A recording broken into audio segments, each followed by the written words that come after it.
يا أيها الإخوان والأخوات أوصيكم عباد الله وإياي بتقوى الله.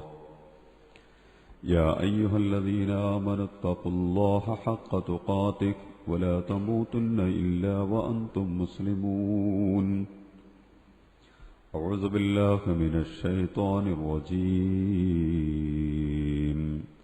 بسم الله الرحمن الرحيم. ألم تر كيف ضرب الله مثلا كلمة طيبة كشجرة طيبة أصلها ثابت وفرعها في السماء تؤتي أكلها كل حين بإذن ربها ويضرب الله الأمثال للناس لعلهم يتذكرون. صدق الله العلي العظيم وصدق بلغ رسوله النبي الكريم. إن أريد إلا الإصلاح ما استطعت وما توفيقي إلا بالله عليه توكلت وإليه أنيب. رب اشرح لي صدري ويسر لي أمري واحلل عقدة من لساني يفقهوا قولي.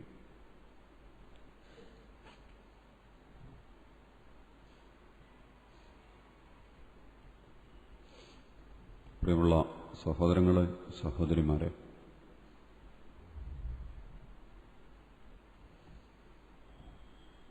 നമ്മുടെ എല്ലാ പ്രവർത്തനങ്ങളിലും ഓരോ കാര്യങ്ങളിലും അല്ലാഹുവിൻ്റെ വിധിവിലക്കുകളെ സൂക്ഷ്മമായി അറിയുകയും അത് സ്വന്തം ജീവിതത്തിൽ പുലർത്തുകയും അക്കാര്യത്തിൽ അല്ലാഹുവിൻ്റെ വിധിവിലക്കുകളെ വളരെ പ്രത്യേകമായി ശ്രദ്ധിക്കണമെന്നും സൂക്ഷിക്കണമെന്നും എന്നോടും എൻ്റെ സഹോദരങ്ങളായ നിങ്ങളോടും ഉണർത്തുന്നു, വസിയ്യത്ത് ചെയ്യുന്നു. അല്ലാഹു സുബ്ഹാനഹു വ തആല നമ്മെ അനുഗ്രഹിക്കുമാറാകട്ടെ.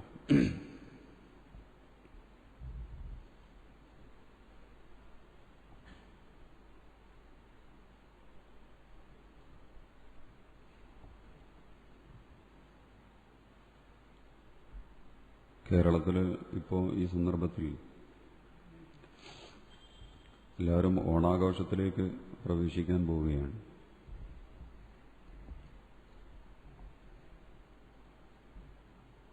ഇനിയൊരു 10 ദിവസത്തോളം അതുമായി ബന്ധപ്പെട്ടുകൊണ്ടുള്ള വലിയ തിരക്കുകളും ബഹളവുമൊക്കെ ആയിരിക്കും നമ്മുടെ അങ്ങാടികളിലും നാടിലും പ്രദേശങ്ങളിലുമൊക്കെ ഉണ്ടാവുക. ഓണം മലയാളിയുടെ ആഘോഷമായിട്ടാണ് അറിയപ്പെടുന്നത്. കേരളീയരുടെ ആഘോഷം എന്നാണ് പറയുക. മലയാളി എന്ന് പറയുമ്പോൾ എല്ലാവരും അതിൽ പെടുമെന്നാണ് അതുമായി ബന്ധപ്പെട്ട ആളുകൾ പറഞ്ഞുകൊണ്ടിരിക്കുന്നത്. ഹിന്ദുവും മുസ്ലിമും ക്രിസ്ത്യാനിയും എല്ലാ രാഷ്ട്രീയ വിഭാഗത്തിൽപ്പെട്ടവരുമൊക്കെ മലയാളികളാണ് എന്നാണ്. പക്ഷേ ഈ ആഘോഷം എന്താണ് യഥാർത്ഥത്തിൽ? ഇത് ഞാൻ നിങ്ങളോട് ഓണത്തിനെ കുറിച്ച് പറയാനൊന്നുമല്ല ഈ പറയുന്നത്. ഓണം ദീനീപരമായ ഒരു കാര്യമാണോ? അതുമായി ബന്ധപ്പെട്ടുകൊണ്ട് കുറേ കാര്യങ്ങൾ പറയേണ്ടതുണ്ടോ? ഖുർആനിലും ഹദീസിലൊക്കെ മശിയിട്ട് തെരഞ്ഞ ഓണം കാണാൻ പറ്റുമോ? ഇങ്ങനെയൊക്കെ ചോദിക്കുക. ആ വിഷയമല്ല ഞാൻ നിങ്ങളോട് പറയുന്നത്. പക്ഷെ നമ്മൾ താമസിക്കുന്ന ഒരു നാട്ടിലാണ് ഇതൊക്കെ അരങ്ങേറിക്കൊണ്ടിരിക്കുന്നത്. അതുകൊണ്ടൊരു മുസ്ലിമിനൊന്നും കണ്ടില്ല കേട്ടില്ല നോക്കാൻ പറ്റില്ലല്ലോ. ഒന്നുകിൽ അത് ശരിയാണെന്ന് പറയണം, അല്ലെങ്കിൽ തെറ്റാണെന്ന് പറയണം, അല്ലെങ്കിൽ മൗനം കൊണ്ട് നടന്നോട്ടെ നോക്കണം. ഞങ്ങൾക്കൊന്നും അറിയില്ല, അതുകൊണ്ട് നമ്മളതിനെക്കുറിച്ച് മിണ്ടണ്ട എന്ന് പറയുന്നത് ശരിയായൊരു സമീപനമല്ല. എന്താണിത്? എന്തിനാണിത്? എന്തുമായി ബന്ധപ്പെട്ടുകൊണ്ടാണ് ഇത്തരം കാര്യങ്ങൾ നടന്നുകൊണ്ടിരിക്കുന്നത്? ഇസ്ലാമാകട്ടെ വളരെ വിശാലമായൊരു ക്യാൻവാസാണ് നമുക്ക് തന്നിട്ടുള്ളത്. ഏത് വിഷയത്തെക്കുറിച്ചും പഠിക്കാം, എങ്ങനെ വേണമെങ്കിലും പഠിക്കാം, എത്രത്തോളം വേണമെങ്കിലും പഠിക്കാം. അള്ളാഹ്ക്ക് വേണ്ടിയായിരിക്കണം എന്ന നിബന്ധന മാത്രമേ ഉള്ളൂ. ഇഖ്റ ബിസ്മി റബ്ബിക്കല്ലദീ ഖലഖ്, നിന്നെ സൃഷ്ടിച്ച നിന്റെ നാഥന്റെ നാമത്തിൽ നീ വായിക്കുക. ഏത് പ്രവർത്തനത്തിന്റെയും ഏറ്റവും പ്രധാനപ്പെട്ട ഉദ്ദേശം അതായിരിക്കണമെന്നേ അള്ളാഹ്ക്ക് നിർബന്ധമുള്ളൂ. അള്ളാഹുവിനെ മുൻനിർത്തിക്കൊണ്ട് എന്തുമാവാം. അള്ളാഹു പറഞ്ഞതുപോലെ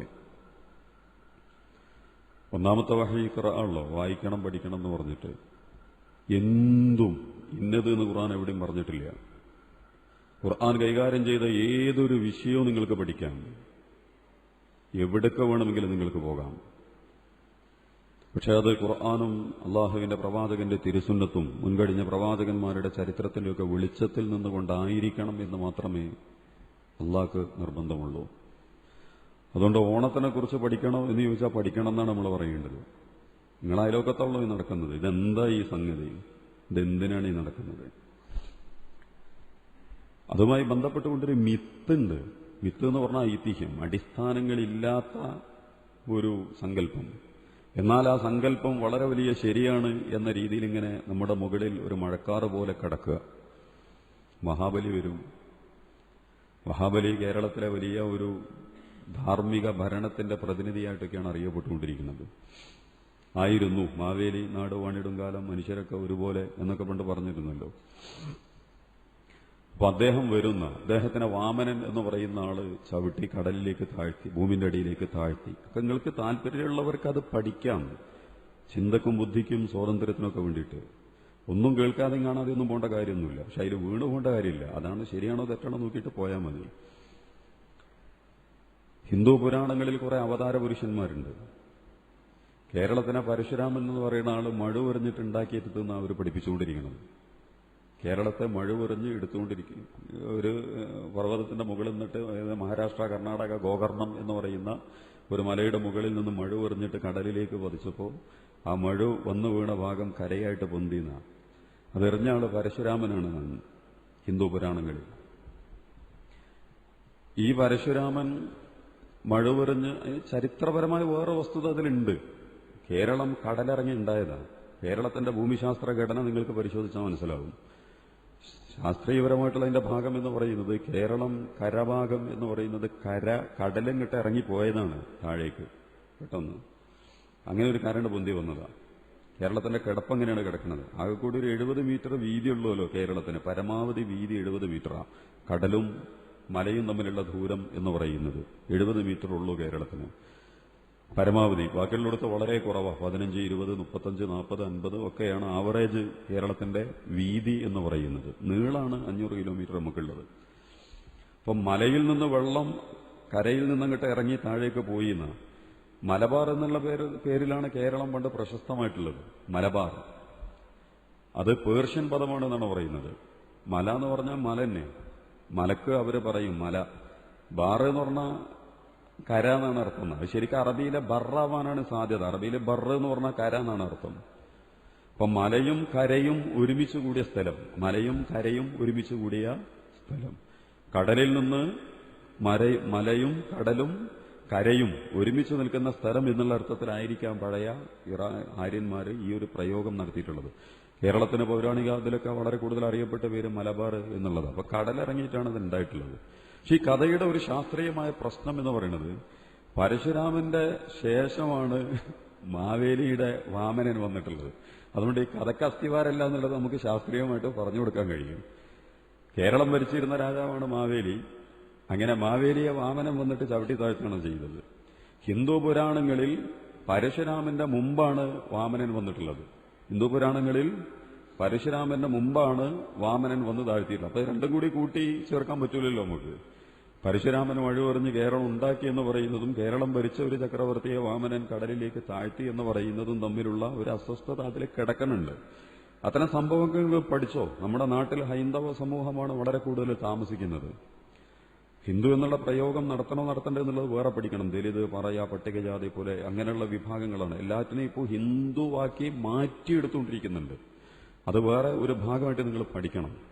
പക്ഷെ ആ വിഭാഗത്തിന്റെ ആശയങ്ങൾ, അവരുടെ നിലപാടുകൾ, അവരുടെ ആഘോഷങ്ങൾ, അതുമായി ബന്ധപ്പെട്ട അവരുടെ സങ്കല്പങ്ങൾ, വല്ല അർത്ഥവും ആഴമൊക്കെ അതിനുണ്ടോ?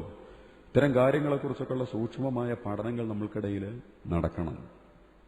കാരണം എല്ലാ വേദങ്ങളിലും വിശ്വസിക്കാൻ ഖുർആൻ നമ്മളോട് പറയുന്നുണ്ടല്ലോ. ഏതെങ്കിലും ഒരു വേദത്തിൽ മാത്രം വിശ്വസിക്കാനല്ല ഖുർആൻ പറഞ്ഞിട്ടുള്ളത്. ഇന്ത്യയും വേദം ഇറങ്ങിയിട്ടുള്ള പ്രദേശം തന്നെയാണ്. ഇന്ത്യയിലും വേദങ്ങൾ ഇറങ്ങിയിട്ടുണ്ട്.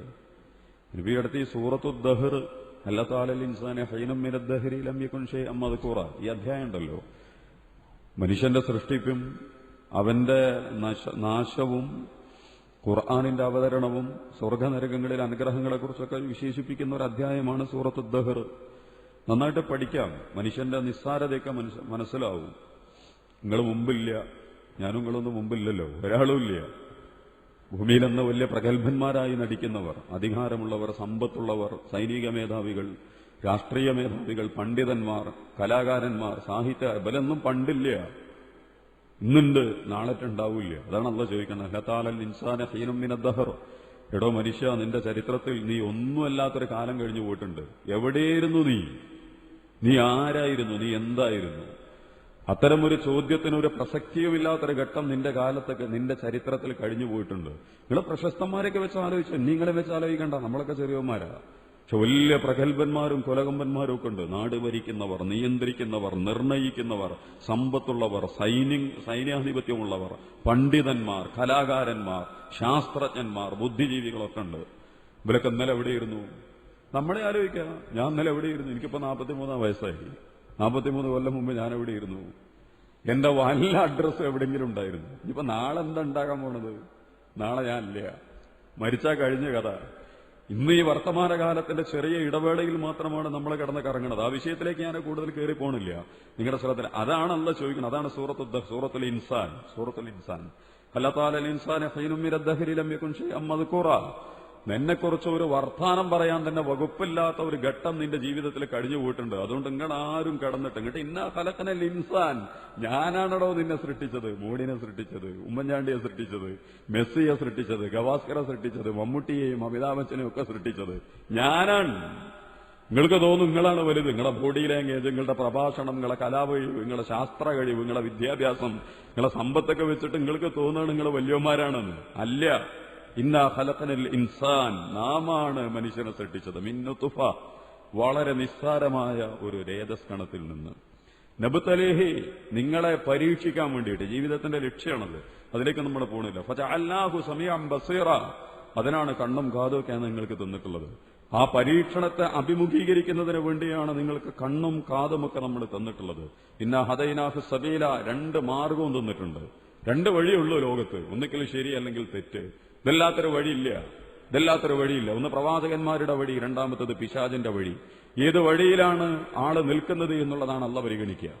അല്ലാതെ ജാതി, മത, വർഗ, ദേശ, ഭാഷാ പരിഗണനകളൊന്നും അള്ളാഹിനെ സംബന്ധിച്ചിടത്തോളം ഇല്ല. 2 വഴി ലോകത്തുണ്ട്. ഒന്ന് ശരിയായ വഴിയാണ്, ഒന്ന് തെറ്റായ വഴിയാണ്.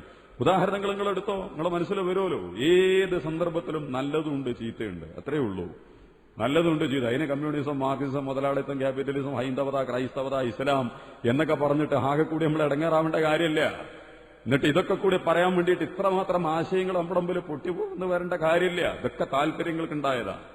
കേവല മതങ്ങളും കേവല പ്രസ്ഥാനങ്ങളും ഒക്കെ സ്വന്തമായ താല്പര്യങ്ങൾക്കുണ്ടായതാ. അള്ളാഹ് അതൊന്നും വകവെച്ചിട്ടില്ല. അള്ളാഹ് പറയുന്നത്, നിങ്ങൾ ഇനി എന്ത് പ്രസ്ഥാനമാണെങ്കിലും ഏത് മതമാണെങ്കിലും ശരി, അള്ളാഹ്ക്ക് 2 സംഗതികളെ നോട്ടുള്ളൂ. ഇന്നാ ഹദൈനാഹു സബീല, 2 വഴി ഞാൻ തന്നിട്ടുണ്ട്. ഇമ്മാ ഷാക്കിറൻ വ ഇമ്മാ കഫൂറ. ഒന്നിക്കൽ നിനക്ക് കാഴ്ചയും കേൾവിയും ആത്മാവും ശരീരവും കയ്യും കാലും വൃക്കയും ആമാശയവും നാവും ചുണ്ടും മൂക്കും ഒക്കെ നൽകിയ അള്ളാഹുവിനോട് നന്ദി കാണിക്കാം. ഇതൊക്കെ അള്ളാഹ് തന്നതാണല്ലോ. പൈസ കൊടുത്തിട്ട് വാങ്ങാനൊന്നും പറ്റൂല. വിപണിയിൽ, സൂപ്പർ മാർക്കറ്റിൽ ഇതൊന്നും വിൽപ്പനക്ക് വെച്ചിട്ടില്ല. ഒരു ഹാർട്ട് മാറ്റിവെക്കാനുള്ള പണികൾ കണ്ടില്ലേ? എമർജൻസി, അടിയന്തരാവസ്ഥ പ്രഖ്യാപിച്ചതുപോലെ എയർപോർട്ടില്, റോഡില് കരൾ കൊണ്ടുപോകാൻ വേണ്ടിയിട്ടേ. നിങ്ങൾക്കും എനിക്കും ഒക്കെ കരളുണ്ട്, വല്ല പ്രശ്നമുണ്ടോ? വളരെ സുഖമായിട്ട് മുടിച്ചുകൊണ്ടിരിക്കുന്നുണ്ട്. അതിന്റെ പ്രവർത്തനം അത് മുലക്കിയിട്ടില്ല. പക്ഷെ അള്ളാഹു തന്ന വലിയ അനുഗ്രഹമാണത്. ഈ അനുഗ്രഹത്തിനോട് നിങ്ങൾ നന്ദി കാണിക്കുന്നു. അള്ളാഹു അതാണ് ആവശ്യപ്പെടുന്നത്. സൽക്കർമ്മങ്ങൾ എന്ന് പറയുന്നത് നന്ദിയുടെ പ്രകാശനമാണ്. അമൽ സ്വാലിഹാത്ത്, ഇബാദത്ത്, ഇഹ്സാന്, ഇസ്ലാം എന്നൊക്കെ പറയുന്നത് നന്ദിയുടെ ഭാവമാണ്. അള്ളാഹുവിനോട് നന്ദി കാണിക്കുന്നു. കാരണം ഇതൊക്കെ നമുക്കറിയാവുന്നൊരു യാഥാർത്ഥ്യമുള്ളത്. ഞാൻ ആരതാ, നിങ്ങൾ ആരതാ, നമ്മുടെ ആരുടേതാ? ഈ അടുത്ത് നമ്മുടെ സുഹൃത്തിന്റെ 10-16 വയസ്സുള്ള ഒരു കുട്ടി മരിച്ചു. ഒരാഴ്ച ലുക്കീമിയ, ബ്ലഡ് ക്യാൻസർ, ഒരാഴ്ച മാത്രം, 6 ദിവസം, എല്ലാം കഴിഞ്ഞ്. +2 പഠിക്കുന്ന പൊട്ടിത്തെറിച്ച് നടക്കുന്ന കുട്ടി, 16 വയസ്സുള്ളൂ. ഉമ്മാന്റെ ഒന്നും മനസ്സെന്നാണ് പോവില്ല. ഞാനീ വീട്ടിൽ പോയി. അപ്പൊ അവരെ നമ്മുടെ സുഹൃത്തുക്കളാണ്. ഈ കുട്ടി അങ്ങനത്തെ ഒരു കുട്ടിയാണ് പോവാന്ന് പറഞ്ഞാൽ, പ്രസവിച്ച ഉടനെ ഒരു കുട്ടി പോയാൽ ഉമ്മാക്കാണ് അതിന്റെ നെഞ്ചിരിപ്പൊക്കെ ഉണ്ടായത്. നമ്മളെ മനസ്സിൽ വല്ലാൻ നിൽക്കില്ല. കാരണം കൂടുതൽ ഓർമ്മകൾ അവശേഷിപ്പിക്കൂല ചെറിയ കുട്ടിയാവുമ്പോൾ. 2 വയസ്സ് 1.5 വയസ്സ് 3 വയസ്സിന്റെ ഇടയിലൊക്കെ ഒരു കുട്ടി അങ്ങോട്ട് പോയി കഴിഞ്ഞാൽ വളരെ കൂടുതൽ ഓർമ്മകൾ മൊത്തം സാമൂഹിക മണ്ഡലത്തിൽ ഉണ്ടാവില്ല. ആ വീട്ടിന്റെ അകത്തളങ്ങളിൽ മാത്രമേ ഉണ്ടാവുള്ളൂ. ഉമ്മാക്കാണ് അതിൽ കൂടുതൽ ഉണ്ടാവുക. അതുകൊണ്ട് വിഷമല്ല എന്നൊന്നുമല്ല. പക്ഷേ ഒരു 5 വയസ്സ് മുതൽ 18-20 വയസ്സ് വരേക്കുള്ളൊരു കുട്ടി ഉണ്ടല്ലോ, അതങ്ങോട്ട് മരിച്ചു പോവാന്ന് പറഞ്ഞാൽ ഓരോ മുക്കും മൂലം അതിന്റെ ഓർമ്മയിലായിരിക്കും. അതിലേക്കും ഞാൻ കടന്നു പോണില്ല. അപ്പൊ ഞാനിവ അത് പറഞ്ഞപ്പോ നമ്മൾ പറഞ്ഞു, ആരാണ് ഇവനെ കൊണ്ടുപോയത്? ഈ കുട്ടി ആരാണ് കൊണ്ടുപോയത്? എങ്ങോട്ടാണ് കൊണ്ടുപോയത്? അള്ളാഹുവാണ് കൊണ്ടുപോകുന്നത്. അള്ളാഹു തന്നതാ, നിങ്ങൾ ഇച്ഛിച്ചതാ, നമ്മൾ ആഗ്രഹിച്ചതാ, നമ്മൾ വെച്ചതാ. ഈ ഘടനയും സ്വഭാവവും നിലപാടുകളും ഒക്കെ ഒന്നുമല്ല. ഇനി നമ്മൾ തന്നെ ആരുടേതാണ്? നമ്മൾ ആരുടേതാണ്? നമ്മുടെ കയ്യും കാലും കണ്ണൊക്കെ ആര് തന്നതാ? സൂറത്ത് യാസീൻ നിങ്ങൾ വാതി വെക്കുക. അതിന്റെ അവസാന ഭാഗമുണ്ട് സത്യനിഷേധികളോടുള്ള വളരെ രൂക്ഷമായ മുന്നറിയിപ്പ്. അത് നടത്തിയിട്ട് അള്ളാഹു ചോദിക്കുന്നുണ്ട്, വലൗ തമസ്നാ അലാ അയ്യുനിഹിം ഫസ്തബഖു സിറാത ഫഅന്നാ യുബ്സിറൂൻ. ഞാൻ നിങ്ങളെ കണ്ണിങ്ങോട്ട് എടുക്കുകയാണ്. നിങ്ങളെ കണ്ണ് ഞാൻ എടുത്തു കളയാണ്, റാഞ്ചി അതിനെ ഇങ്ങോട്ട് പറിച്ചെടുക്കാൻ പോവാണ് ഞാൻ എന്ന് പറഞ്ഞ നിങ്ങളുടെ കണ്ണിന്റെ കാഴ്ച ഞാൻ കളയാൻ പോവാണ്. നിങ്ങളെ കണ്ണിന്റെ കാഴ്ച കളഞ്ഞാൽ അത് തിരിച്ചു തരാൻ ലോകത്ത് ആർക്കാ കഴിയുക? ആർക്കാണ് കഴിയുക? ഇപ്പൊ എന്റെ വൈഫിന് ഇപ്പൊ ഒരു പ്രശ്നമുണ്ട്. ഇപ്പൊ 2 മാസമായിട്ട് കാഴ്ച കുറഞ്ഞിരിക്കണം. അപ്പൊ അതിനു വേണ്ടി പോയിക്കൊണ്ടിരിക്കുകയാണ് കോയമ്പത്തൂർ. ഇങ്ങനെ നടന്നു. ഞാൻ ഇങ്ങനെ ഈ ആയത്തൊക്കെ കാണുമ്പോൾ നമ്മുടെ മനസ്സിലേക്ക് ഇതിങ്ങനെ കയറി വരികയാണ്. എന്നിട്ട് അള്ളാഹു ഖുർആനിൽ കേൾവിക്കാണ് പ്രാധാന്യം കൊടുത്തിട്ടുള്ളത്. കാഴ്ചയും കേൾവിയും പറയുന്നിടത്തൊക്കെ ഖുർആൻ പറയുന്നത് കേൾവിക്കാണ് കൂടുതൽ സ്ഥാനം കൊടുത്തിട്ടുള്ളത്. കേൾവിക്കാണ് ശരീരത്തിൽ ഏറ്റവും പ്രധാനപ്പെട്ട സ്ഥലമുള്ളത്, ചെവിക്കാണ്. അതിന് ശാസ്ത്രീയപരമായിട്ട് ധാരാളം തലങ്ങളുണ്ട്. അതിപ്പോ നമ്മുടെ വിശദീകരണ ഭാഗമല്ല, പിന്നീട് എപ്പോഴെങ്കിലും നമുക്ക് പറയാം. സംഅവൽ ബസറ, ചെവി പറഞ്ഞതിന് ശേഷമാണ് കേൾവി പറയുന്നത്. പക്ഷെ ചെവി പോണതിനെ കുറിച്ച് ഖുർആൻ എവിടെയും പറയുന്നില്ല. നിങ്ങളുടെ ചെവി ഞാനാണ് കൊണ്ടുപോകും എന്ന് പറയണില്ല. അതേസമയം പോകുന്ന കാര്യങ്ങളിൽ ഏറ്റവും കൂടുതൽ വിഷമുണ്ടാവുന്നതായിട്ട് ഖുർആൻ പറയുന്നത് കണ്ണാണ്. വലൗ തമസ്നാ അലാ അയ്യുനിഹിം, നിങ്ങളുടെ കണ്ണ് ഞാൻ പറിച്ചെടുക്കാൻ പോവാണ്. ഫസ്തബഖു സിറാത ഫഅന്നാ യുബ്സിറൂൻ. നിങ്ങൾ കണ്ണ് കാണാത്ത ആളുകളെ നോക്കിയിട്ടുണ്ടോ? കണ്ണ് കാണാത്ത ആളുകൾ ഒരുങ്ങി പുറപ്പെടുമ്പോൾ വളരെ പെട്ടെന്ന് ഇറങ്ങിയിട്ടൊക്കെ നടക്കാൻ തുടങ്ങും. വളരെ പെട്ടെന്ന് ഇറങ്ങി നടക്കാൻ നോക്കും. പക്ഷേ ഫസ്തബഖു സിറാത, ഇസ്തിബാഖ് എന്ന് പറഞ്ഞാൽ മത്സര, സബഖ് എന്ന് പറഞ്ഞാൽ മത്സരിച്ച് പോകാൻ പോണ പോലെ പെട്ടെന്ന് ദടുതിയിൽ ചട്ടപ്പടാന്ന് എണീച്ച് പെട്ടെന്ന് ഇറങ്ങിപ്പോകാൻ നോക്കും. പക്ഷെ ഖുർആൻ പറയാ ഫഅന്നാ യുബ്സിറൂൻ. നിങ്ങൾ അങ്ങനെയൊക്കെ ധൃതി കൂട്ടിയിട്ട് നിങ്ങൾ എങ്ങനെ ഇറങ്ങി പോവുക? നിങ്ങൾക്ക് കണ്ണില്ലല്ലോ, നിങ്ങൾക്ക് കണ്ണില്ലല്ലോ. പറഞ്ഞതിന്റെ ചുരുക്കം എന്താന്ന് ചോദിച്ചാൽ അള്ളാഹുവാണ്. അതിന് താഴെയും പറയണ്ടോ, വലൗ തമസ്സന വലൗ മസഖ്നാഹും അലാ മകാനതിഹിം. കിടക്കുന്നോടത്ത് കിടത്തി, ഇരിക്കുന്നോടത്ത് ഇരത്തി നിങ്ങളെ ഭൂമിയിലേക്കാണ്ട് താഴ്ത്തിയാൽ. കുറെ വിശദീകരണങ്ങൾ ഉണ്ട് അതിന്. ചിലപ്പോൾ നിൽക്കണ നിപ്പിൽ അള്ളാഹ്ക്ക് നമ്മളെ ഭൂമിക്കടയിലേക്ക് താഴ്ത്താം. അതിന്റെ മറ്റൊരർത്ഥം എന്ന് പറയുന്നത്, ഞാൻ നിങ്ങൾക്ക് ഈ ഇരിപ്പിലാണ് തളർന്നു പോയാൽ മതി, ഈ ഇരിപ്പിലാണ് തളർന്നു പോയാൽ മതി. ഒരു ഞരമ്പ് കൂച്ചു വലിച്ചാൽ മതി, ഈ ഒരു കയ്യിന്റെ, ഈ ഒരു കണ്ണിന്റെ, ഈ ഒരു ഭാഗത്ത് കൂടെ വരുന്നത്. അല്ലെങ്കിൽ തലയിലെ ഏതെങ്കിലും തലയിലെ ഒരു ഞരമ്പിന് ന്യൂറോസൈഡില്, അതാണ് ഏറ്റവും വലിയ പ്രശ്നം. ബ്രെയിനിലെ ഒരു ഞരമ്പിൽ ഒരു നീര് കെട്ടിയാൽ മതി. തലച്ചോറിൽ പഴുപ്പിന്റെ ഒരു ഇത്തിരി അംശം കടന്നു ചെന്നാൽ മതി.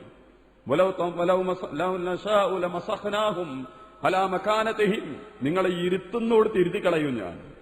പിന്നെ നിങ്ങൾക്ക് അനങ്ങാൻ കഴിയില്ല.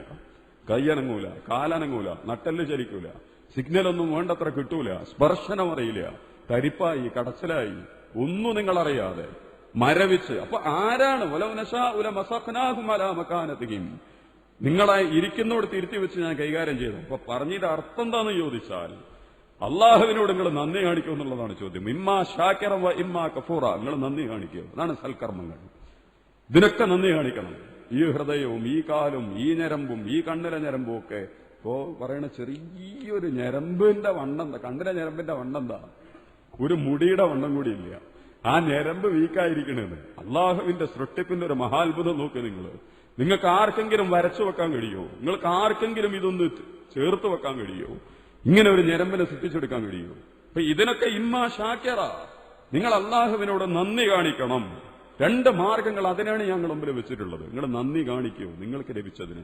ഇമ്മാ കഫൂറ, അതെല്ലാം നിങ്ങൾ ധിക്കാരികളും നിഷേധികളും താന്തോന്നികളുമായിട്ട് മാറൂ. കാഫറോ ഷാക്കിറോ, ഏതാണ് നിങ്ങളാകാൻ പോണത്? ഇത് ഏതോ ഒരു മതക്കാരനോടുള്ള ചോദ്യമൊന്നുമല്ല, ഒരു പ്രത്യേക രാഷ്ട്രീയക്കാരനോട്, മനുഷ്യനോടുള്ള ചോദ്യമാണ് അള്ളാഹുവിന്റെ. ലോകത്തുള്ള ഓരോ മനുഷ്യനോടും അള്ളാഹ്ക്ക് ഇതേ ചോദിക്കാനുള്ളൂ. നിങ്ങൾ ഷാക്കിറാണോ കാഫറാണോ? അള്ളാഹുവാണ് നിങ്ങളുടെ ഉടമസ്ഥനെന്നും അള്ളാഹുവാണ് നിങ്ങളെ സംവിധാനിച്ചതെന്നും അവന്റെ അനുഗ്രഹങ്ങളാണ് നിങ്ങൾ അനുഭവിക്കുന്നതെന്നും അതിന് കടകവിരുദ്ധമായിട്ടാണ് നിങ്ങൾ മുന്നോട്ട് പോകാൻ തീരുമാനിച്ചിട്ടുള്ളത് എന്ന് നിങ്ങൾ വെച്ചിട്ടുണ്ടോ? ആണെങ്കിൽ ഇതാ നിങ്ങൾക്ക് വേണ്ടി നല്ല ചങ്ങലകള്, നിങ്ങളെ കെട്ടിവെക്കാൻ നല്ല കട്ടിയുള്ള ചൂടും അഗ്നിയും ചങ്ങലകളും നിങ്ങൾക്ക് വേണ്ടി ഞാൻ ഒരുക്കി വെച്ചിട്ടുണ്ട്. അതിന്റെ വിശദാംശങ്ങളിലേക്ക് ഞാനിപ്പോ പോണില്ല. നരകവും ചങ്ങലകളും ഒക്കെ അള്ളാഹുവിനോട് ധിക്കാരം കാണിക്കുന്നവർക്ക് വേണ്ടി ഞാൻ ഒരുക്കി വെച്ചിട്ടുണ്ട്. ആരാണെങ്കിലും അതിൽ പ്രത്യേകിച്ച് ഇന്ന സമുദായം ജാതി എന്നുള്ളത് നമ്മൾ വെക്കേണ്ട കാര്യമൊന്നുമില്ല.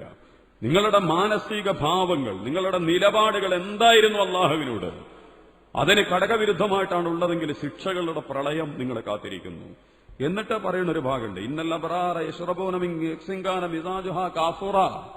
നമ്മള് പുണ്യവാന്മാർക്ക്, ശാക്കിരീങ്ങൾക്ക്, അള്ളാഹുവിന്റെ കൽപ്പനകൾ പാലിക്കുകയും പുലർത്തുകയും ചെയ്ത ആളുകൾക്ക് കാഫൂർ ചേർത്ത വെള്ളം കുടിക്കാൻ കൊടുക്കും. കാഫൂർ ചേർത്ത വെള്ളം കുടിക്കാൻ കൊടുക്കും. കാഫൂർ എന്ന് പറഞ്ഞാൽ കർപ്പൂരം എന്നാണ്. കാഫൂർ എന്നുള്ളത് സംസ്കൃത പദ. കാഫൂർ എന്നുള്ളത് സംസ്കൃത പദ. ഖുർആൻ ഉപയോഗിച്ച ഏക സംസ്കൃത പദമാണിത്. സംസ്കൃത പദത്തിന് സംസ്കൃതത്തിന് വളരെ പ്രത്യേകതകളുണ്ട്. അത് വേറെ പഠിച്ചോ, ഗവേഷണവും ചിന്തയും ബുദ്ധി ആ തലത്തിലുള്ള ആളുകൾ പഠിച്ചാൽ മതി. എല്ലാവരും കൂടി അതിലേക്ക് പോകേണ്ട കാര്യമൊന്നുമില്ല. സകല ആളുകളും പഠിക്കണം എന്നെല്ലാം പറഞ്ഞു. സംസ്കൃതം ഇന്ന് കൊളോക്കിയൽ ലാംഗ്വേജ് അല്ല, പക്ഷെ വേദഭാഷയാണ്. ഇന്ത്യയുടെ ചരിത്രത്തിൽ ധാരാളം വേദങ്ങൾ ഇറങ്ങിയിട്ടുണ്ട്. ഇഷ്ടം പോലെ വേദങ്ങളും ഇതിഹാസങ്ങളും പുരാണങ്ങളും ഒക്കെ കിടക്കുന്നുണ്ട്. അതിന്റെ അടിസ്ഥാനങ്ങൾ സംസ്കൃതമാണ്. ഖുർആൻ ഇങ്ങനെ ഒരു പ്രയോഗം നടത്തുമ്പോൾ പോലും നമ്മൾ മനസ്സിലാക്കണം, ചില വാതിലുകൾ തുറക്കാണ് ഖുർആൻ, ചില ജനലുകൾ തുറന്നിട്ട് ഞങ്ങളൊന്ന് കയറിക്കോ അതിൻ്റെ ഉള്ളിൽ കൂടെ. എന്നിട്ട് നിങ്ങളെ കാര്യങ്ങളെയൊക്കെ വിശകലനം ചെയ്യാനും അതിനേക്കൊന്ന് വിലയിരുത്താനുള്ള ഒരു ശ്രമം നടത്തിക്കോ. സ്വർഗത്തിൽ വെച്ച് കൊടുക്കുന്ന ഒരു പാനീയത്തിന് കർപ്പൂരം ചേർത്തിട്ട് കൊടുക്കുമെന്ന് പറയുമ്പോൾ ആ കർപ്പൂരം സംസ്കൃത പദപ്രയോഗമാവുകയും ആ സംസ്കൃതം വേദഭാഷയായിട്ട് നിലനിൽക്കുകയും, ഇന്ന് വേദം ബ്രാഹ്മണനുമായി ബന്ധപ്പെട്ടത്, അത് നമ്മൾ വേറെ പഠിക്കണം.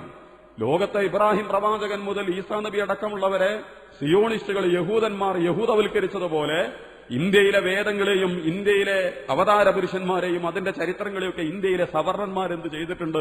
ബ്രാഹ്മണവൽക്കരിച്ചിട്ടുണ്ട്, പൂണൂലിട്ട് കെട്ടി നിർത്തിയിട്ടുണ്ട്. അത് വേറെ പഠിക്കേണ്ടതാണ്. സംഘപരിവാരക്ക് അതിനാണ് വെള്ളം വെച്ചു കൊടുക്കുന്നത്. അവരുടെ കയ്യിൽ നിന്ന് അതിലെടുക്കണം. ഇഞ്ചിയിലും തൗറാത്തും കിടക്കുന്നത് യഹൂദന്മാരുടെ കയ്യിലാണ് എന്നുള്ളത് കൊണ്ട് മൂസയും ഈസയും അവരുടെ ആളായിട്ട് മാത്രം വിട്ടുകൊടുക്കേണ്ട കാര്യമില്ലല്ലോ. ഇബ്രാഹിം നബിയും ഇസ്മായിൽ നബിയും ഇസ്ഹാഖ് നബിയും അവരുടേത് മാത്രമല്ല. ഖുർആൻ അത് വകവെച്ചിട്ടില്ല. മാകാന ഇബ്രാഹിമു യഹൂദിയ്യം വലാ നസ്റാനിയ്യ വലാകിൻ കാന ഹനീഫൻ മുസ്ലിമ വമാ കാന മിനൽ മുശ്രിക്കീൻ. ഇബ്രാഹിം യഹൂദനല്ല, ക്രിസ്ത്യാനിയല്ല, അതുപോലെ തന്നെ മുശ്രിക്കുമല്ല. അദ്ദേഹം അള്ളാഹുവിനെ ഒരു സാധാരണ മുസ്ലിം എന്നുള്ള അർത്ഥത്തിലല്ല പറയുന്നത്. OBC മാപ്പിളജാതി മുസ്ലിമായിരുന്നു എന്നല്ല ഖുർആൻ പറയുന്നത്. അദ്ദേഹം യഥാർത്ഥത്തിൽ അള്ളാഹുവിനെ അനുസരിക്കുന്നവരിൽ പെട്ടവനായിരുന്നു. ലിമ തുഹാജൂന ഫീ ഇബ്രാഹിം വമാ ഉൻസിലത്തിത് തൗറാത്തു ഇല്ലാ മിൻ ബഅദിഹി അഫലാ തഅഖിലൂൻ. എന്തിനാണ് നിങ്ങൾ ഇബ്രാഹിമിന്റെ കാര്യത്തിൽ തർക്കിക്കുന്നത്? ഇബ്രാഹിമിന്റെ കാലത്ത് യഹൂദീസ് ഉണ്ടോ? ഇബ്രാഹിമിന്റെ കാലത്തിൽ നസ്രാനീസ് ഉണ്ടോ? ക്രിസ്ത്യാനിറ്റി ഉണ്ടോ?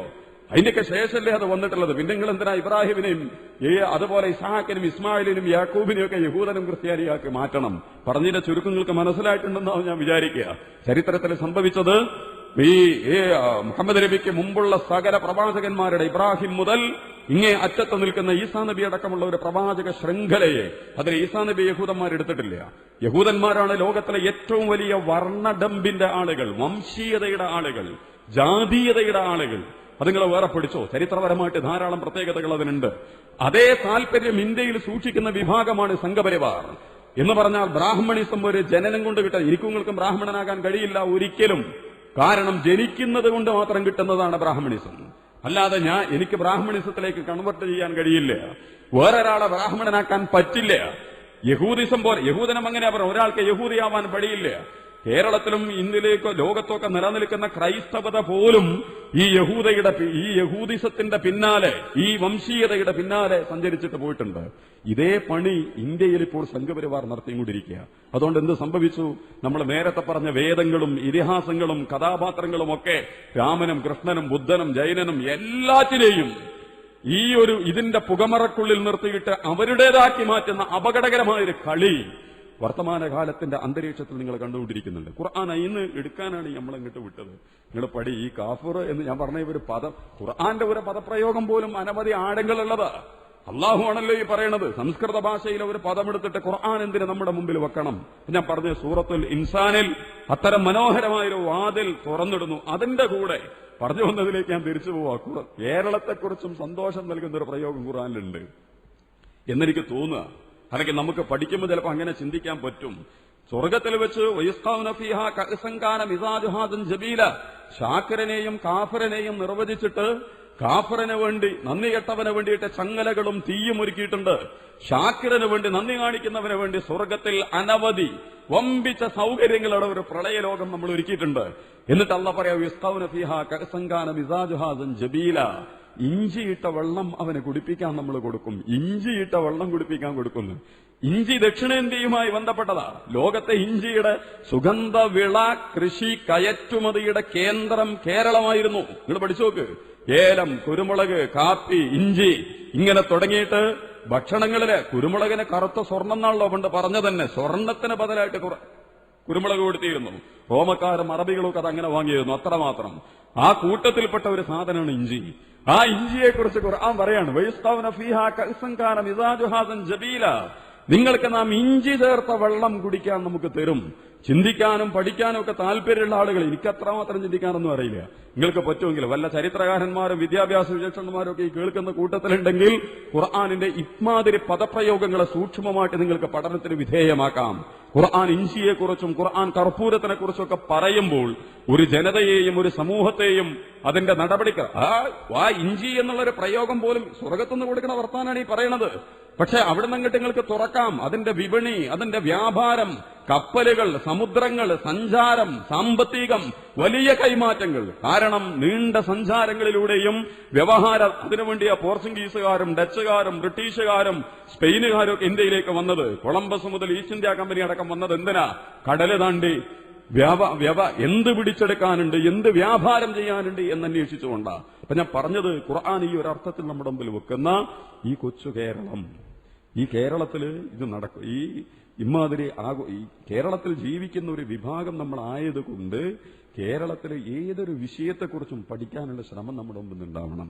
ഇനി ഓണത്തിനെ കുറിച്ചൊരു വർത്താനം കൂടി ഞാൻ പറയുന്നു. നിങ്ങളുടെ എല്ലാം കൂടി അതിന്റെ പുകിലിൽ പെട്ട് പോകണ്ട. എന്താ ഇപ്പത്തെ ആഘോഷം എന്ന് പറയുന്നത്? ഇപ്പൊ ഓണവും പെരുന്നാളും ക്രിസ്തുമസ് എന്നൊക്കെ പറഞ്ഞാൽ എന്താ? കുടിക്കന്നെ.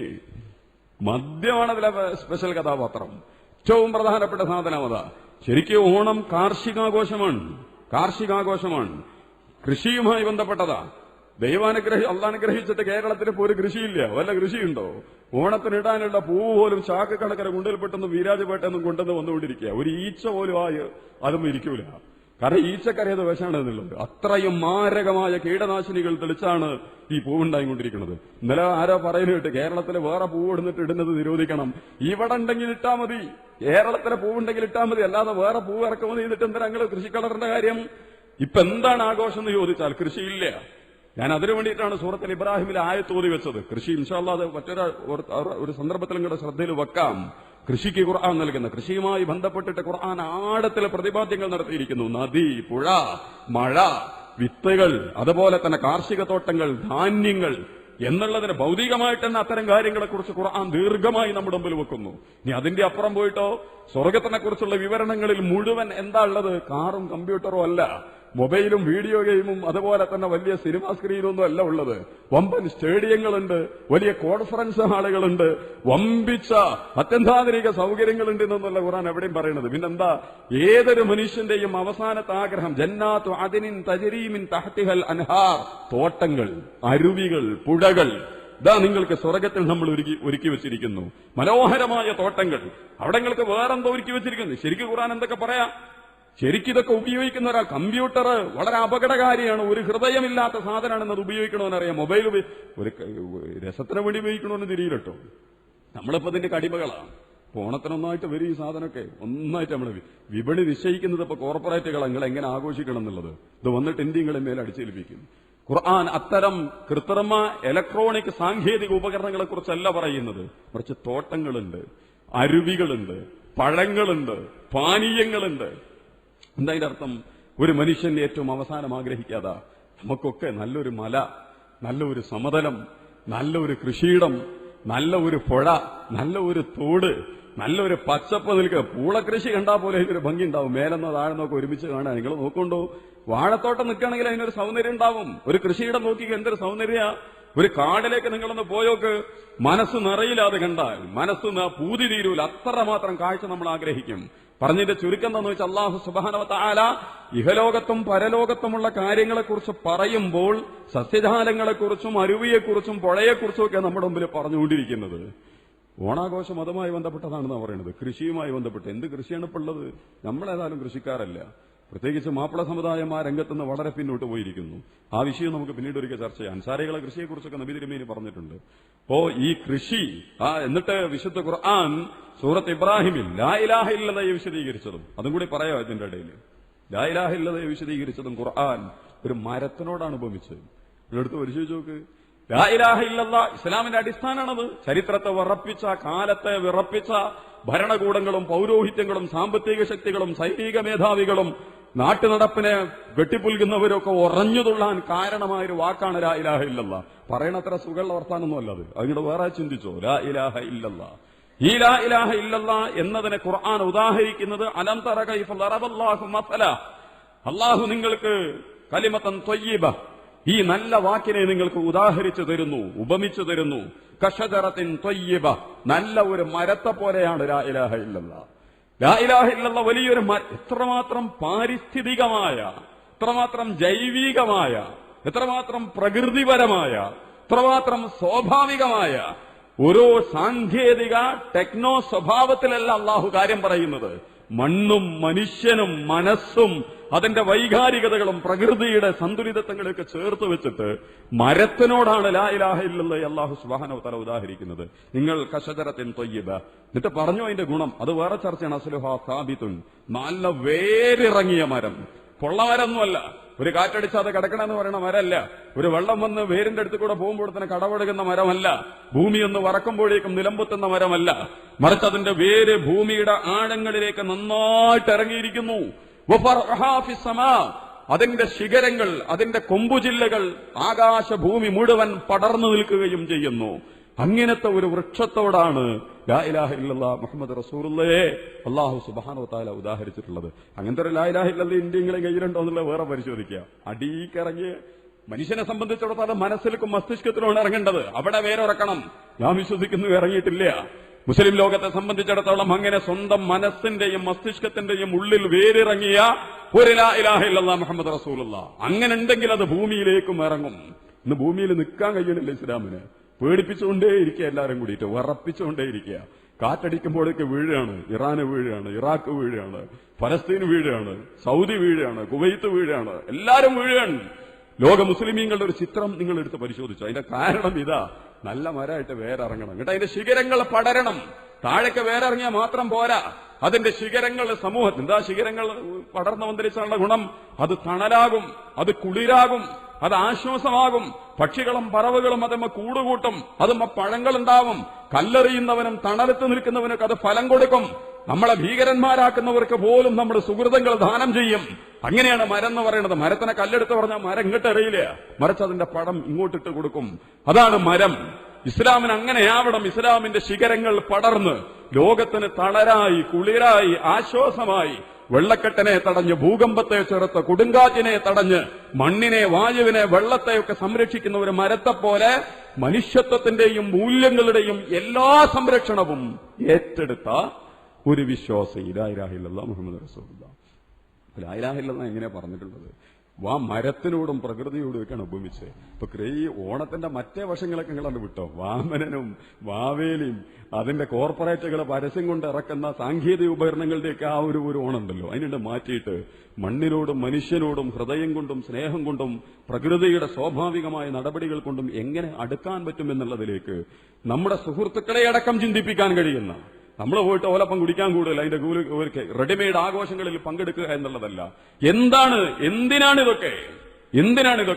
ഒരു വിത്തെങ്കിലും മണ്ണിൽ വെക്കാൻ തയ്യാറില്ലാത്ത മലയാളി തമിഴ്നാട്ടുകാരന്റെയും ഗുണ്ടൽപേട്ടക്കാരന്റെയും പച്ചക്കറിയിലും തക്കാളിയിലും നിന്നിട്ട് ഓണം ആഘോഷിക്കുന്നതിൽ എന്താഘോഷമാണുള്ളത്?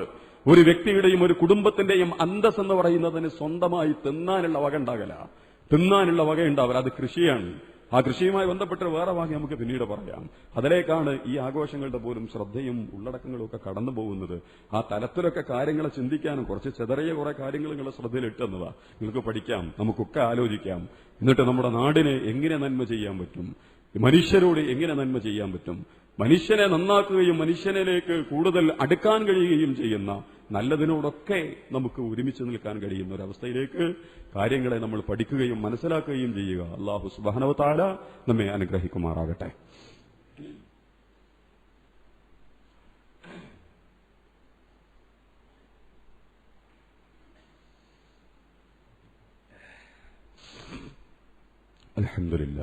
അൽഹംദുലില്ലാഹി റബ്ബിൽ ആലമീൻ. اللهم صل على محمد وعلى آل محمد يا أيها الإخوان والأخوات أوصيكم عباد الله وإياي بتقوى الله. പ്രിയമുള്ള സഹോദരങ്ങളെ, സഹോദരിമാരെ, ഒരിക്കൽ കൂടി അള്ളാഹുവിന്റെ കൽപ്പനകളെ സൂക്ഷിക്കുകയും പാലിക്കുകയും ചെയ്യണമെന്ന് എന്നോടും നിങ്ങളോടും ഉണർത്തുന്നു, വസിയ്യത്ത് ചെയ്യുന്നു. ഈ മഗ്രിബിന്റെ സുന്നത്ത് നമസ്കാരത്തിനെ കുറിച്ച് നാളൊരു സുഹൃത്ത് ചോദിച്ചിരുന്നു. ബാങ്ക് കൊടുത്ത ഉടനെ മഗ്രിബിന്റെ മുമ്പുള്ള 2 റക്അത്ത് സുന്നത്ത് പ്രബലമായ സുന്നത്തല്ലാതെ, അതേസമയം സുന്നത്താണ് താനും. സുന്നത്തല്ല എന്നതുള്ളതല്ല, വളരെ പ്രധാനപ്പെട്ട സുന്നത്ത് നമസ്കാരങ്ങളിലല്ല അതുള്ളത്. ചിലപ്പോൾ നബി നമസ്കരിക്കാറുണ്ടായിരുന്നു. മഗ്രിബ് നിസ്കരിച്ച ഉടനെ വളരെ ചെറിയ ലഘുവായ നിസ്കാരം, സുബഹിന്റെ മുമ്പൊക്കെ നിസ്കരിക്കണത് വളരെ ലഘുവായ 2 റക്അത്ത് നിസ്കരിക്കും. അത് നിസ്കരിച്ചായിക്കോട്ടെ, നിസ്കരിച്ചില്ലെങ്കിലും ഒരു പ്രശ്നമില്ല. നിസ്കരിച്ചാലും നിസ്കരിച്ചിട്ടില്ലെങ്കിലും കുഴപ്പമില്ല. നിസ്കരിക്കുന്നവർക്കും നന്മണ്ട്, നിസ്കരിക്കാത്തവർക്കും ഒരു പ്രശ്നമില്ല. ഇനി നിസ്കരിച്ചവർക്ക് കൂടുതൽ പുണ്യം, നിസ്കരിക്കാത്തവർക്ക് എന്തോ കുറഞ്ഞു പോയി, അങ്ങനെ നമ്മൾ നോക്കണ്ട. അത് നിങ്ങളുടെ മനസ്സിന്റെ നിലപാടനുസരിച്ച് നിങ്ങൾക്ക് തോന്നുകയാണ് എനിക്ക് 2 റക്അത്താണ്, അപ്പോൾ നിങ്ങൾ നിസ്കരിച്ചോ, വേണ്ട ആ സുന്നത്ത് അതില്ല എന്ന് നിങ്ങൾക്ക് തോന്നി ഇരിക്കാൻ തോന്നുകയാണെങ്കിൽ ഇരിക്കാം. അതേസമയം അതിന്റെ റവാത്തിബ് സുന്നത്തുകളുണ്ട്. ആ റവാത്തിബ് സുന്നത്ത് 10 റക്അത്ത് റവാത്തിബ് സുന്നത്തുകളുണ്ട്. ശേഷവും വിമ്പും വരുന്ന വളരെ പ്രധാനപ്പെട്ട അതിൽ ഈ മഗ്രിബിന്റെ സുന്നത്ത് നമസ്കാരമില്ല. മറിച്ച് വേണമെങ്കിൽ ആവാം, അല്ലെങ്കിൽ നമസ്കരിക്കാതെയും ഇരിക്കാം. അത് ഇമാം മുസ്ലിം അതുമായി ബന്ധപ്പെട്ട ഹദീസ് റിപ്പോർട്ട് ചെയ്തിട്ടുണ്ട്. നബി തിരുമേനി സല്ലല്ലാഹു അലൈഹി വസല്ലം സഹാബത്തൊക്കെ അങ്ങനെ നമസ്കരിക്കാറുണ്ടായിരുന്നു, നമസ്കരിക്കാതിരിക്കാറുമുണ്ടായിരുന്നു, രണ്ടും ചെയ്യാറുണ്ടായിരുന്നു. അപ്പോൾ നിങ്ങൾ വന്ന സൗകര്യമനുസരിച്ച് നമുക്കത് ചെയ്യാം. ഇപ്പോൾ പള്ളിയിലൊക്കെ ഉണ്ട്, അൽഹംദുലില്ലാഹ്, ചിലപ്പോൾ ഹൈറായിരിക്കും, പുതിയ രീതിയിൽ തുടങ്ങണം. നല്ലതും ചീത്തയൊക്കെ തുടങ്ങുന്നുണ്ട് കേട്ടോ, അത് വേറെ പഠിക്കേണ്ടതാണ്. ഇപ്പം പലതും പുതിയതും ചീത്തയൊക്കെ തുടങ്ങിക്കൊണ്ടിരിക്കും. ഇപ്പോൾ ഒരു സ്വലാത്ത് ഉണ്ടല്ലോ, നിസ്കാരമൊക്കെ കഴിഞ്ഞിട്ട് സല്ലല്ലാഹു അലൈഹി മുഹമ്മദ് സല്ലല്ലാഹു അലൈഹി വസല്ലം നിങ്ങൾ നോക്കുന്നുണ്ടോ? എല്ലാ പ്രാർത്ഥനയും കഴിഞ്ഞിട്ട് സല്ലല്ലാഹു, അതെവിടെ, അതിന്റെ പ്രമാണം എന്നുള്ളത് എനിക്കറിയില്ല. നിങ്ങളൊക്കെ അതിൽ പങ്കെടുക്കുന്നുണ്ടാവും. ചിലപ്പോൾ ഉസ്താദുമാരോടൊക്കെ വല്ല ചോദിച്ചു നോക്കണം, നല്ല രീതിയിൽ കേട്ടോ, മോശമൊന്നും അല്ല അത്. സ്വലാത്തില്ല കൂലിയില്ല എന്ന് വെച്ചാൽ സ്വലാത്തില്ല കൂലിയൊക്കെ ഉണ്ട്. പക്ഷേ ഈ ആരാധനാ സ്വഭാവത്തിലും അനുഷ്ഠാന സ്വഭാവത്തിലും ഒരു കാര്യങ്ങൾ ചെയ്യുമ്പോൾ, ഒരു പതിവ് ശീലത്തിൽ അത്തരം കാര്യങ്ങൾ ഒരു വ്യക്തി സ്വയം തെരഞ്ഞെടുത്ത് ചെയ്യുന്നതിനപ്പുറം ഒരു ശീലവും ആചാരവുമായിട്ട് ചെയ്യുമ്പോൾ അതിന് പ്രമാണങ്ങൾ ഉണ്ടാവണം. അതാണ് ആചാരം അനുഷ്ഠാനവും. നിങ്ങൾക്ക് വേണമെങ്കിൽ എപ്പോഴും സുന്നത്ത് നിസ്കരിക്കാം, പക്ഷെ ഒരു സുന്നത്ത് നിസ്കാരം ഇപ്പം ഉണ്ട് എന്ന് പറഞ്ഞിട്ട് ഞങ്ങളെ പഠിപ്പിക്കണതും നിങ്ങളത് ശീലമാക്കണതും രണ്ടാ. നിങ്ങൾക്ക് എപ്പോൾ വേണമെങ്കിലും സുന്നത്ത് നിസ്കരിക്കാം, സന്ധ്യാസമയത്തും സുബഹി സൂര്യോദയ സമയത്തും അല്ലാതെ എപ്പം വേണമെങ്കിലും സുന്നത്ത് നിസ്കരിക്കാം. പക്ഷേ ആ സുന്നത്ത് നിസ്കാരം നിങ്ങളൊക്കെ നിസ്കരിക്കണമെന്നും അതൊരു നിയമമാണെന്നും അങ്ങനെ ഒരു സുന്നത്തുണ്ടെന്ന് ഞാൻ പറഞ്ഞാൽ അത് ദീനുകൊണ്ടുള്ള കളിയാണ്. കാരണം അത് അല്ലാഹു റസൂൽ അങ്ങനെ ഒരു വ്യക്തിക്കാവാം, പക്ഷെ സംഘടിതമായി സാമൂഹികമായിട്ട് നിയമങ്ങൾ നൽകിയിട്ട് അങ്ങനെ ചെയ്യാൻ പാടില്ല. ഇപ്പൊ എന്നതുപോലെ ഇപ്പോ ഒരു സ്വലാത്ത് ചൊല്ലും, നിസ്കാരമൊക്കെ കഴിഞ്ഞിട്ട് എന്ത് ചെയ്യുക, ഈ പ്രാർത്ഥനയൊക്കെ കഴിഞ്ഞിട്ട് സല്ലല്ലാഹു അലാ മുഹമ്മദ് സല്ലല്ലാഹു അലൈഹി റസൂലിന്റെ പേരിൽ എപ്പോഴും സ്വലാത്തല്ല, അതിന് പ്രശ്നമൊന്നുമില്ല. പ്രാർത്ഥന തുടങ്ങുമ്പോൾ തന്നെ തുടങ്ങേണ്ടത് എങ്ങനെയാ? അല്ലാഹുമ്മ സല്ലി അലാ മുഹമ്മദ് അൽഹംദുലില്ലാഹി റബ്ബിൽ ആലമീൻ അല്ലാഹുമ്മ സല്ലി അലാ മുഹമ്മദ് വഅലാ ആലി മുഹമ്മദ്. അങ്ങനെയാണ് പ്രാർത്ഥന തുടങ്ങേണ്ടത്. അള്ളാഹ്ക്ക് സ്തുതി പറഞ്ഞ് ശേഷം ഇത് തുടങ്ങും. അപ്പൊ ഞാൻ പറഞ്ഞു ചിലതൊക്കെ അങ്ങനെയും തുടങ്ങുന്നുണ്ട്. അപ്പൊ അതിനെക്കുറിച്ച് വേറെ നിങ്ങൾ പഠിക്കണം. അത്തരം സംഭവങ്ങൾ എങ്ങനെ, അവരോട് മോശം അഭിപ്രായമൊന്നും എനിക്കില്ല കേട്ടോ. ഞാൻ അവരൊക്കെ പുറത്താണ് അകത്താണെന്നുള്ള അർത്ഥാണെന്നല്ല പറയണം. അങ്ങനെ നിങ്ങൾ ആരും തെറ്റിദ്ധരിക്കേണ്ട കാര്യമില്ല. ഒരു സംഗതി നിങ്ങളോട് പങ്കുവെച്ചു എന്ന് മാത്രമേ ഉള്ളൂ. അല്ലെങ്കിൽ അത് അഥവാ ചെല്ലിപ്പോയതുകൊണ്ട് ഓലൊക്കെ കൂടി ഇസ്ലാമിൽ ആകെ കൂടി പുറത്തോകാൻ പോവുകയാണ്, അവരുടെ ദീന് പൊളിഞ്ഞിരിക്കുന്നു, ചെല്ലാത്തവരൊക്കെ രക്ഷപ്പെട്ടിരിക്കുന്നു, ചെല്ലിയവരൊക്കെ അകത്തായിരിക്കുന്നു എന്ന അഭിപ്രായമൊന്നും എനിക്കില്ല. പക്ഷെ നമ്മൾ കാര്യങ്ങൾ എന്ത് ചെയ്യുക, സൂക്ഷ്മമായിട്ട് നമ്മൾ പഠിക്കുക. ഇതിന് പ്രമാണങ്ങളുണ്ടോ, അതിന് നിലപാടുകളുണ്ടോ. അപ്പൊ അങ്ങനെ നോക്കുമ്പോൾ അങ്ങനെ ചിലതൊക്കെ വരുന്നുകൊണ്ടിരിക്കുന്നുണ്ട്. ഇതങ്ങനെയല്ല, ആദ്യം അങ്ങനെ സുന്നത്ത് നിസ്കരിക്കാറില്ലായിരുന്നു. പക്ഷെ ഇപ്പൊ പല പള്ളിയിലും ആളുകൾ മരുഭം കൊടുത്താൽ ആ സമയത്ത് അവിടെ ഉണ്ടെങ്കിൽ ഒരു സുന്നത്ത് നിസ്കാരം നടത്താറുണ്ട്. അതത്ര മോശപ്പെട്ട സുന്നത്തല്ല, ചെയ്യാം. ഇനി ചെയ്യുന്നോലെ ചെയ്യാത്തവരെ കുറിച്ച് ഒരു മോശപ്പെട്ട ധാരണയും വെക്കേണ്ട കാര്യം ഇല്ല. ലഘുവായ സുന്നത്ത് നിസ്കാരം, ശക്തിയില്ലാത്ത സുന്നത്ത് നിസ്കാരം എന്നാണ് അതിനെക്കുറിച്ച് വെച്ചിട്ടുള്ളത്. ചെയ്യുകയും ചെയ്യുക, ചെയ്യാതിരിക്കുകയും ചെയ്യുക എന്നാണ്. അത് ചോദിച്ച സുഹൃത്ത് ചിലപ്പോൾ ഈ കൂട്ടത്തിലുണ്ടാവും. അല്ല മറ്റുള്ളവരോടും ശ്രദ്ധയിൽ നിങ്ങൾ വന്നാൽ നിസ്കരിച്ചോ, നിങ്ങൾക്ക് സമയങ്ങൾ നിസ്കരിച്ചോ, പ്രശ്നമൊന്നുമില്ല. നിസ്കരിക്കാതിരുന്ന ഒരു ഗുലുമാലും ഇല്ല. അതാണ് ആ വിഷയത്തിൽ എനിക്ക് നിങ്ങളോട് പറയാനുള്ളത്. അല്ലാഹു സുബ്ഹാനഹു വ തആല കൂടുതൽ കാര്യങ്ങൾ മനസ്സിലാക്കാൻ എന്നെയും നിങ്ങളെയൊക്കെ അനുഗ്രഹിക്കുമാറാകട്ടെ. കാര്യങ്ങളുടെയൊക്കെ ഉള്ളടക്കം എന്താണ്, ഒരു കാര്യത്തിന്റെ കഴമ്പ്, മർമ്മം എന്താണ്? ആ സ്വഭാവത്തിൽ അള്ളാഹുവിന്റെ ഖുർആനും പ്രവാചകന്റെ തിരുസുന്നത്തും വെച്ചുകൊണ്ട് കാര്യങ്ങളെ പഠിക്കാൻ അള്ളാഹുവെ ഞങ്ങളെയും ഞങ്ങളുടെ മക്കളെയും കുടുംബങ്ങളെയൊക്കെ നീ അനുഗ്രഹിക്കുമാറാകണമേ തമ്പുരാനെ. അള്ളാഹുവെ, ഞങ്ങളുടെ ജീവിതത്തിലൊക്കെ ധാരാളം തെറ്റുകളും കുറ്റങ്ങളും സംഭവിച്ചു പോയിട്ടുണ്ട്, അറിഞ്ഞും മര്യാദയും രഹസ്യമായും പരസ്യമായിട്ടും ഒക്കെ. നീ ഞങ്ങളോട് പൊറുക്കണേ തമ്പുരാനെ, നീ ഞങ്ങളോട് കരുണ കാണിക്കുമാറാകണേ നാഥ. അള്ളാഹുവെ, നീ കാരുണ്യവാരാണ്, കരുണാവാരിധിയാണ്. നിന്റെ അനുഗ്രഹീതമായ മാസങ്ങളാണ് ദുൽഖഅദും ദുൽഹജ്ജും ഒക്കെ. പുണ്യങ്ങൾ കൊണ്ട് അനുഗ്രഹിക്കപ്പെട്ട മാസങ്ങളാണത്, ഹജ്ജിന്റെ മാസങ്ങളാണ്. അള്ളാഹുവെ, ഈ മാസങ്ങളിൽ നിന്നോടടുക്കാനും നിനക്ക് ഇഷ്ടപ്പെട്ട കാര്യങ്ങൾ കൂടുതൽ ചെയ്യാനും പരിശുദ്ധ റമളാനിനെ പോലെ തന്നെ സൂക്ഷ്മതയോടുകൂടി കാര്യങ്ങൾ കൈകാര്യം ചെയ്യാനും ഈ 2 മാസങ്ങളിലും നീ ഞങ്ങളെ തൗഫീഖ് നൽകി അനുഗ്രഹിക്കുമാറാകണമേ തമ്പുരാനെ. ഹജ്ജിനു വേണ്ടി നീയത്ത് വെച്ച നിങ്ങളുടെ സഹോദരങ്ങളൊക്കെ ഉണ്ട്. അള്ളാഹുവെ, മഖബൂലും മബ്റൂറുമായ ഹജ്ജ് കർമ്മം ചെയ്ത് തിരിച്ചു വരാൻ അവരെ നീ അനുഗ്രഹിക്കുമാറാകണമേ തമ്പുരാനെ. അള്ളാഹുവെ, ഞങ്ങളുടെ വീട്ടിൽ ഞങ്ങളുടെ ഉമ്മാരുണ്ട്, ഉപ്പാരുണ്ട്, വയസ്സായവര്, രോഗമായവര്, അവരുടെയൊക്കെ പ്രയാസങ്ങളും രോഗങ്ങളും നീ ദൂരീകരിച്ചു കൊടുക്കുമാറാകണമേ തമ്പുരാനെ. ഞങ്ങളുടെ ഇണകളെയും കുട്ടികളെയും ഒക്കെ നീ അനുഗ്രഹിക്കുമാറാകണമേ തമ്പുരാനെ. ഞങ്ങളിൽ നിന്ന് മരണപ്പെട്ടുപോയി ഞങ്ങളുടെ ഉമ്മ, ഞങ്ങളുടെ ഉപ്പ, ഞങ്ങളുടെ ഉസ്താദുമാർ, സഹപ്രവർത്തകർ, ഞങ്ങളുടെ മക്കൾ, ഇണകൾ എല്ലാവരോടും പൊറുക്കുകയും ഖബറിലെ, നരകത്തിലെ, ബർസഖിലെ, മഹ്ശറയിലെ വേദനാജനകമായ ഓരോ അവസ്ഥകളിൽ നിന്നും അവരെയും ഞങ്ങളെയും ഒക്കെ നീ കാത്തുരക്ഷിക്കുകയും ചെയ്യുമാറാകണമേ തമ്പുരാനെ. അള്ളാഹുവെ, നിന്റെ സ്വർഗത്തിൽ ഒരുമിച്ച് കൂടാൻ നീ ഞങ്ങളെ തുണക്കുമാറാകണമേ തമ്പുരാനെ. നിന്റെ നരകത്തെ തൊട്ട് നീ ഞങ്ങളെ കാത്തുരക്ഷിക്കുമാറാകണമേ തമ്പുരാനെ. അള്ളാഹുവെ, ഞങ്ങളുടെ നാടിനെ നീ അനുഗ്രഹിക്കുമാറാകണമേ തമ്പുരാനെ. നാടിനോടും നാട്ടുകാരോടും ഏറ്റവും നന്നായി ജീവിക്കാനുള്ള, ഇസ്ലാമിന്റെ മൂല്യങ്ങൾ പുലർത്തിക്കൊണ്ട് അവരോട് ഇടപഴകി ജീവിക്കാനുള്ള, ഇസ്ലാമിന്റെ സന്ദേശങ്ങളെ അവരിലേക്ക് എത്തിക്കാനുള്ള വഴികൾ തുറന്നു കിട്ടുന്ന അവസരങ്ങൾ നൽകി അള്ളാഹുവെ, ഞങ്ങളുടെ നാടിനെയും ഞങ്ങളുടെ നാട്ടുകാരെയും ഒക്കെ നീ അനുഗ്രഹിക്കുമാറാകണമേ തമ്പുരാനെ. അള്ളാഹുവെ, ഹലാലായ ഞങ്ങളുടെ സമ്പാദ്യമാർഗങ്ങളിൽ വർധനവ് നൽകി നീ ഞങ്ങളെ തുണക്കുമാറാകണമേ തമ്പുരാനെ. ഞങ്ങളുടെ മനസ്സിനെ നീ ശുദ്ധീകരിക്കുമാറാകണമേ തമ്പുരാനെ. ഇൽമു കൊണ്ടും ഫിക്ർ കൊണ്ടും ദിക്ർ കൊണ്ടും നീ ഞങ്ങളുടെ അറിവ് വർദ്ധിപ്പിക്കുമാറാകണമേ തമ്പുരാനെ. അള്ളാഹുവെ, നിന്റെ നൂറ് കൊണ്ട്, നിന്റെ ഖുർആൻ കൊണ്ട്, നിന്റെ തഖ്വ കൊണ്ട് നീ ഞങ്ങളുടെ മനസ്സിനെ അലങ്കരിക്കുമാറാകണമേ തമ്പുരാനെ. അള്ളാഹുവെ, നീ ഞങ്ങളോട് കരുണ കാണിക്കുമാറാകണമേ നാഥ. അല്ലാഹുമ്മ റഹംനാ യാ അർഹമർ റഹീമീൻ. അല്ലാഹുമ്മഗ്ഫിർ ലനാ ദുനൂബനാ യാ റബ്ബൽ ആലമീൻ. അല്ലാഹുമ്മ ഇന്നക അഫുവ്വുൻ തുഹിബ്ബുൽ അഫ്വ ഫഅഫു അന്നാ. اللهم اعتقنا من النار وادخلنا الجنة يا رب العالمين.